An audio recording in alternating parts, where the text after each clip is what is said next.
happening, everybody? Welcome back to our channel. Today we are in Brookline, Massachusetts at the Larz Anderson Auto Museum. This is a museum that's really close to the house. We've never gone to for whatever reason. It's supposed to be the oldest automobile museum in the country. It was, founded by the owners. They would change cars fairly regularly. I'm going to shoot some video, but this is some of the original cars they had dating back to like the 1890s and early 1900s. So I'm pretty excited to see this. It's a beautiful grounds. Maybe try to shoot a little footage of the outside. It's only about 5 minutes outside of Boston. I think it's just 10 minutes from downtown. So if you've never been, hopefully it's pretty cool. And I'll let you know at the end whether I think it's worth your time and to come check out. But for me, it's always interesting to see something a little bit different. So I'll talk to you in just a little bit. So you can see it's a beautiful building. Very cool on the outside, kind of the old gables. Just a really old, unique New England building. There's an old schoolhouse here that's out here. So it's open usually 9 to 3. It's only open for 11 to 3. It's open 9 to 2 today for whatever reason. I'm not sure what they're going on, but excited to go in and share it with you. All right, guys, I shot some photos. I'm gonna go through and shoot some videos as we come through here. So this family owned this collection forever. This was their cars. They would buy a new one, just keep the old ones. And some of this stuff is really cool. You can get a 1926 Lincoln limousine. We come over here, we have a 1915 Packard limousine. How cool is this? Again, what I loved about this is all the stuff was unrestored. So this is as the family owned it. They'd have it down here. So something completely unique and different. We've got a 1906 Chiron. I don't know the car at all. But you see it was registered in 1919. So the stuff we're looking at here is over 100 years old. And again, this almost gives me the vibe of almost like a funeral car back in the day. But check it out, even the luggage rack on the top is so neat. The 4-door, the different setup for the drivers. Again, a lot of these cars back in the day that were limos were really not set up to give the drivers a ton of comfort. It was more for the passengers. And you knew what you're kind of doing. You see, again, the same with this 1910 Panhard. No glass in the front for the driver. You had a windshield and a windshield wiper, but no like creature comfort. So there wasn't heat for the driver, but you see that the enclosure for the passengers was amazing, which is just so very cool. The lights, yeah, the old lamps, like the gas lamps, those are pretty cool. We've got a 1925 Taxi.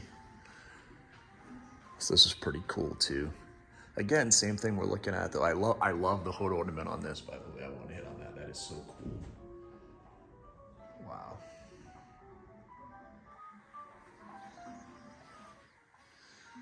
Got a 1907 Fiat. I didn't even know Fiat was around that long. And this is kind of a crazy car right here when you take a look at it.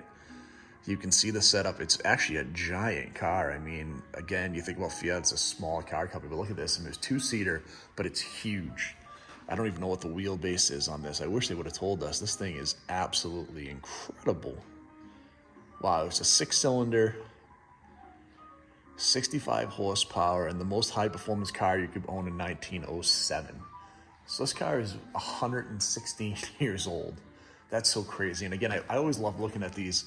I have some friends that are into like the Model A's, and we joke around like I could never drive one. If you paid me $1,000, I could not get in that car and drive it because I have no idea how you would do it. But just take a look at the scope and the size of this 1907 Fiat 2-door. Very cool. And this museum has a couple of older electric cars, which is pretty neat as well. So that's kind of cool to see too. We've got a 1908 Bailey Electric in the back, along with this 1903 Gardner. It's actually the front car is a 1903 Gardner, and the back is the 1908 Bailey. And then we have another electric car right here, a 1905 Electric Mobile. So it was always interesting. A lot of the conversations has come down to recently. As I said, if you started the automobile today, it would be an electric car. And you'll see before gasoline, there was a lot of steam-powered, electric-powered cars. This is so cool to see all these old, antique cars from really the beginning generation. You can see the fender is a little bit different, so just really cool and neat to see over here. All right, guys, so we have an 1899 Winton Phaeton.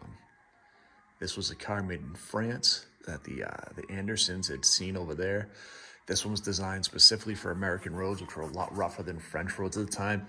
It's pretty neat to see. If you go back and look at the history of some of these old cars, what you will see is that the cars were a lot more robust back then, right? They were designed to withstand the roads. I see some really cool stuff like the old Model Ts, where these Jeep places will do these articulation tests, and the Model Ts can do the same exact thing because their suspensions had to be that way because all the roads are just filled with ruts and really hard. And this is just so neat. They fell in love with this when they saw it over in Europe and decided to get one. So they had one of the first 50 ever made. I think it was $1,000 in 1899, which is just insane money to have something. But this is kind of one of the cars that started their very unique and cool collection, which is awesome to see. I don't know if you can go into this room. I hope you can. I'm going to try to go over and see if we might have missed it, but this might be a closed off space, but this is pretty neat too. You can see all the old die-cast cars, and this is just so very cool in here. And then as we head over, so I love these old bicycles. They call them penny farthings, and these were like, at the time, super revolutionary, right? Because the roads were really rough. This bike was a single gear, and once you learn how to ride, I guess they're actually pretty incredible from a performance standpoint. But this just terrifies me. You guys, if you don't know, I'm an avid bicyclist. I love biking. I couldn't even imagine getting on this and like not killing myself. It's crazy. But these are pretty neat. And again, it changed kind of the whole trajectory. You see some more penny farthings over here and some more traditional bikes. So very cool to see this as well. And then over here we have a 1900 Rocher Snyder. So this is one of the first touring cars. We saw the 1899, which was a little bit more rudimentary than this. This is a little bit more advanced, probably a little nicer ride. You can see the chain drive down here, the wooden wheels, the gas headlights, right? This is such a cool car. And again, I didn't know this museum had all this. I knew it was one of the older museums. This is very cool to check out. So in this room, we see a collection of die-cast cars that go from, you know, the 30s up to more modern stuff, including a 928, you know, Porsche right here. This is pretty cool too. There's a lot of really nice old GM stuff here. Some of the great looking old cars of the past, and you get into like the 30s cars and even the 20s. Some really nice high-end replicas.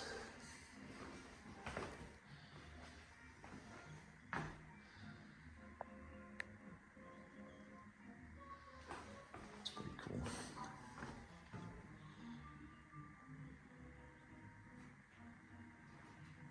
This is pretty cool. These models were actually used by Ford to show off color combinations back in the day. That model back there, and I'm trying to think of what they called it. This was a van that Chevy showed at the World's Fair, I think, that sold for a lot of money at Barrett-Jackson not too long ago. They made a couple of them, so that's pretty cool too. So some cars I don't think of as rally cars, but again, rally cars are not a huge thing in the United States as is over in Europe. But to see like a Mercedes 450 and then you see a Ferrari 308 GT4 as a rally car is pretty cool. This one obviously was kind of put away. They say put away wet, right? And this was as it was used in rally and put away from there. But this Ferrari is really cool. Great color, great livery. Something pretty unique and different. And then they talk about this 1901 Winton Bullet. So it's just the holy grail of all the competition cars. So this was like the first race car for the public. 40 horsepower, 2-cylinder, setting an unofficial top speed record of 70.3 miles an hour. That's crazy. If you think about looking at something like this and imagine doing 70 miles an hour on this car, no thank you. It looks like there's solid rubber tires. This thing is nuts. You see where the headlights would be. This is pretty intense. And then we have an Audi Quattro. So the Audi Quattro was a pretty cool story. They didn't sell a lot of these in the US, but this was kind of like the first high-end rally car. These were awesome. They did great. They've become kind of legendary in a lot of the video games, but this is a really cool car. Again, something you don't see in the States all that often. And then we do have a few kind of motorcycles in the area. And this one I had to shoot from the front here for my stepfather. He is a big Moto Guzzi guy. He's had a few of them. So to see a 46 Moto Guzzi is pretty cool. You see the BMW rally bite in the back. So that's pretty neat too. I don't know if he's been to this museum, but I need to show it to him because he would dig seeing this 46 Moto Guzzi. So, and then you have these really cool paintings on the wall, very nice. And then some more badges that the guys had won here. So very cool.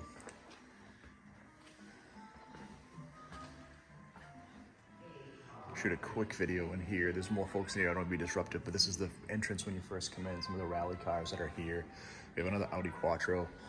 We have a 911 rally car, which is pretty cool, but then I really dig this Cadillac race car, which I thought was awesome. It's so cool to see someone using a Cadillac. And this was a 1949 62 series Cadillac coupe race car, rally car. That is cool as hell. And then obviously a 911, white Futch wheels, Marty colors, so the Martini livery, which is awesome. Great color combination. And then we've got a couple more of the Alpines over here. So it's more like a race in a street version of these cars, which is what it is. Good, I just guessed, but it was a 72 A10 rally car in a road going version. And then over here, we've got, is that an Alpha? Oh, Lancia, okay. So we've got a Lancia rally car. Again, these cars were super popular back in the day, so very cool. All right, guys, so this was pretty fun today. We were trying to find something to do. We were going to drive to the Basketball Hall of Fame, but it's kind of a long drive, and we decided not to make that trek. This is only like 15 minutes from the house. We're going to go to Boston and grab some lunch after. This is a great museum if you've never been here. Very reasonable, $12 to get in. The oldest car collection in America, so very cool, small little gift shop. But it was neat to see some of the cars. I didn't realize the rallying history they had here. There's so many cool rally cars here that I wanted to share with you. You know, that 911, that Cadillac rally car blew me away. To see a Cadillac used like that, especially like a 49 Cadillac, is awesome. And then, you know, the old electric cars they have here, the stuff from the 1890s and early 1900s. Tons of cars over 100 years old. So again, not something we usually shoot on the channel, but you know, we do love the hobby and all the classic cars. So it's pretty cool. If you've never been, Larz Anderson, Brookline, Massachusetts. $12 to get in. I think it's open like Thursday through Sunday, 10 to 3. So a great little place to check out, really close to the city. So if you're in the car hobby and you want to come check it out, please come see over here. It's a great little setup, and to see the preservation of, like I said, the oldest car collection in the country is always pretty cool. So that's it, guys. Thank you for checking out the channel. If you haven't done it so far, please hit like and subscribe. We're going to try to get to a show tomorrow. Hopefully the weather holds allows us to. And then we've got a little bit of a lull for a couple weeks, but then we've got some shows in August kicking back off again. So we'll talk to everybody really soon. Thanks.